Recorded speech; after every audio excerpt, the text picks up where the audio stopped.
बागेश्वर सरकार के द्वारा नवंबर माह में निकल जाने वाली विशाल पैदल यात्रा के संबंध में यूट्यूब वर्ष और ब्लॉगर बनने वाले सदस्यों के साथ एक बैठक का आयोजन शुक्रवार को किया गया। इस दौरान छतरपुर जिले के अलावा देश की अन्य जगहों से भी यूट्यूब पर ब्लॉगर यहां पर पहुंचे। सभी से बागेश्वर सरकार ने यात्रा के संबंध में चर्चा की और उन्हें यात्रा में शामिल होने का आमंत्रण दिया। उन्होंने कहा कि यह यात्रा हिंदुओं को जगाने की यात्रा है।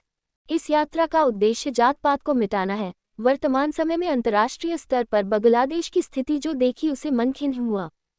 आने वाले समय के लिए हमें अभी से तैयार होना पड़ेगा। हिंदुओं की एकता होना बहुत आवश्यक है। हिंदुओं की एकता के लिए जात पात सबसे बड़ा रोड़ा है। जब तक ये भी मिटेगा नहीं तब तक हिंदू एक नहीं होंगे।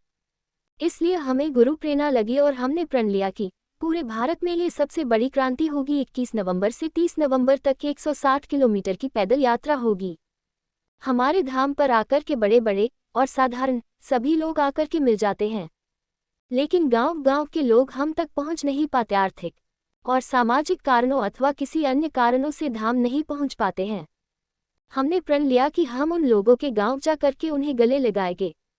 160 किलोमीटर पैदल चलकर भारतीय हिंदुओं को जगाने का संकल्प लिया है। इस पैदल यात्रा में सभी भारतीयों का और सनातनियों का स्वागत है। ये यात्रा केवल भेदभाव मिटाने की यात्रा है।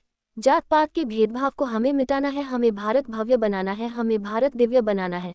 ये यात्रा प्रतिदिन 20 किलोमीटर चलेगी। इस यात्रा में सर्व समाज के लोग शामिल होंगे। इस यात्रा में मरीज, वृद्ध और बच्चों को शामिल नहीं किया जाएगा। इस यात्रा में डिस्पोजल का किसी भी तरह का उपयोग नहीं किया जाएगा। डिस्पोजल मुक्त यात्रा होगी।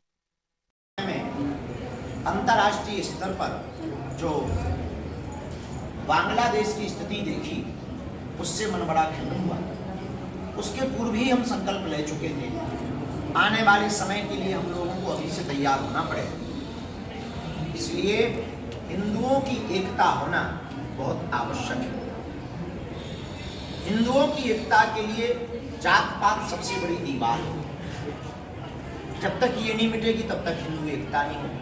हिंदू एकता नहीं होगी तो राष्ट्र की समृद्धि